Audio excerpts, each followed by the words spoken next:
অনেক কাজের প্রেশারে আমি নিজের অজান্তে দেখি সে খুব সুন্দর মাথা টিপে দিতে পারে। তো এটা আমি খুব মজা পাই। ব্রেকিং নিউজ, অপুকে হুমকি দিয়ে আইনি ব্যবস্থা নেওয়ার কথা বললেন শবনম ইয়াসমিন বুবলি এবং সাকিব বুবলির সবকিছু এবার আজকেই জানাবো। আপনি যদি ভাবেন বাংলাদেশ শোবিজে আর কোনো চমক নেই, তাহলে আজকের ভিডিওটা শেষ পর্যন্ত দেখতেই হবে, কারণ সাকিব খানকে ঘিরে আবারও শুরু হয়েছে বড়সড় বিস্ফোরণ। এটা আমি জবাবদিহি করতে যাব? আমার পাশে কে? আমি কাকে জবাব দিতে যাব? এটা আমার ঘর। অপু বিশ্বাস, শবনম বুবলি আর মাঝখানে যেন সাকিব খান। এবার নাকি বিষয়টা গড়াচ্ছে আইনি পর্যন্ত। এই ভিডিওটি কেন এত গুরুত্বপূর্ণ সবটা জানতে পারবেন এর মধ্যেই। গত কয়েক বছর ধরে এই তিন নাম মানেই বিতর্ক, শিরোনাম আর ভাইরাল নিউজ, কিন্তু এবার পরিস্থিতি আগের মতো নেই। অভিযোগ উঠেছে অপু বিশ্বাস ইচ্ছাকৃতভাবে সাকিব খানকে বুবলির কাছ থেকে দূরে সরানোর চেষ্টা করছেন।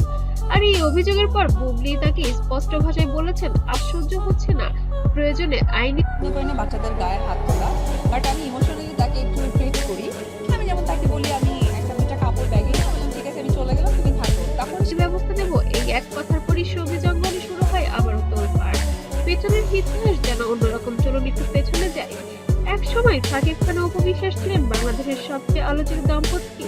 বিয়ের সন্তান বিচ্ছেদ সবকিছু ছিল ক্যামেরার সামনে। এরপর আসে শবনম বুবলির নাম। এই অধ্যায় থেকে যেন তিনজনের সম্পর্ক হয়ে যায় সংবেদনশীল, জটিল ও বিতর্কিত। অনেকবার সব ঠিক হয়ে গেছে মনে হলো, সমস্যার আবার মাথাচাড়া দিয়ে দিয়েছে ঘনিষ্ঠ সূত্র ও অনলাইন আলোচনা যা উঠে এসেছে। বুবলির দাবি অনুযায়ী অপু বিশ্বাস নাকি নিয়মিতভাবে সাকিব খানকে প্রভাবিত করার চেষ্টা করছেন। বিভিন্ন পরিস্থিতিতে সাকিবকে দূরে সরানো হচ্ছে, মানসিক চাপ তৈরি করা হচ্ছে বুবলির ঘনিষ্ঠ মহলের। বিভিন্ন ধরনের ভুয়া, মিথ্যা, বানোয়াট এলিগেশনস দিয়ে যদি উনি বোল্ড হতে চান। দাবি এই বিষয়গুলো খুবই ব্যক্তিগত পর্যায়ে নেই, এটি বরং ইচ্ছাকৃত হয়রানির মতো হয়ে দাঁড়িয়েছে। এখানেই আসে সবচেয়ে বড় টুইস্ট। শোবিজের কথা কাটাকাটি নতুন কিছু নয়, কিন্তু যখন কেউ বলে আইনি ব্যবস্থা নিব, তখন বিষয়টা আর গসিপ থাকে না। এর মানে হতে পারে মানহানির মামলা, হয়রানির অভিযোগ অথবা আইনি নোটিশ। এবং এই কথার পরে মিডিয়া ও ভক্তদের আগ্রহ 10 গুণ বেড়ে গিয়েছে। এখন প্রশ্ন একটাই, সাকিব খান কি করছেন এই পুরো ঘটনার মধ্যে? তিনি নাকি এখনো প্রকাশ্যে কোনো মন্তব্য করেননি। বক্তব্যের যেন ভক্তদের একাংশ বলেছে সাকিব নীরব বলেই সমস্যা বাড়ছে, নতুন স্পষ্ট আইন দিলে পরিস্থিতি শান্ত হতো। অন্যদিকে অনেকে মনে করেন তিনি ইচ্ছাকৃত হয়ে দূরে থাকতে চাইছেন, আইনি ব্যবস্থা হওয়ার আগেই চুপ থাকাই বুদ্ধিমানের।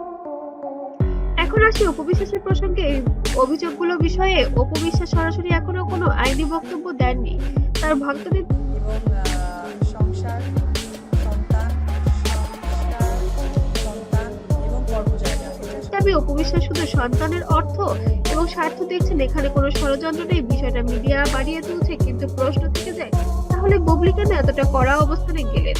এখন খবর ছড়িয়ে পড়ার পর ফেসবুক, ইউটিউব ও টিকটকে ভেঙে পড়েছে কমেন্টের ঝড়। কেউ বলেছে বুবলি ঠিক করছে, কেউ বলেছে এই নাটক বন্ধ করা উচিত, আবার কেউ বা বলছে সাকিবই সব সমস্যার মূল। তো তিন ভাগে ভাগ হয়ে যাওয়া দর্শক যদি সত্যি বিষয়টা আইন পর্যন্ত গড়ায়, তাহলে সম্ভাব্য ফলাফল কি? দীর্ঘ আইনি প্রক্রিয়া, মিডিয়া আরো আগ্রহ, ছবিতে বড় নদীর এমন মামলা আগে খুব কমই দেখা গেছে, যেখানে তিনজন সুপারস্টার পর্যায়ে। আসল প্রশ্নগুলো এখন এই মুহূর্তে সবচেয়ে বড় হিসেব হচ্ছে বুবলির অভিযোগ কতটা সত্য, অপু বিশ্বাস কি সত্যি কিছু করেছেন নাকি সবটাই ভুল বোঝাবুঝি। সাকিব খান কি সামনে মুখ খুলবেন? এই প্রশ্নগুলো উত্তরই ঠিক করবে এই অধ্যায়ের শেষ কোথায়। একটা কথা নিশ্চিত যে সাকিব অপু বুবলি অধ্যায় এখনো শেষ হয়নি, বরং সামনে আছে আরো বড় চমক। আপনার মতামত কি? বুবলি কি ঠিক করছেন নাকি বিষয়টা ব্যক্তিগতভাবেই মিটে নেওয়া উচিত? কমেন্টে লিখুন। ভিডিওটি ভালো লাগলে অবশ্যই লাইক দিন আর শেয়ার করুন। আর এমন এক্সক্লুসিভ শোবিজ আপডেট পেতে চ্যানেলটি সাবস্ক্রাইব করতে ভুলবেন না, আর পেজ থেকে দেখলে অবশ্যই ফলো দিতে ভুলবেন না। ধন্যবাদ।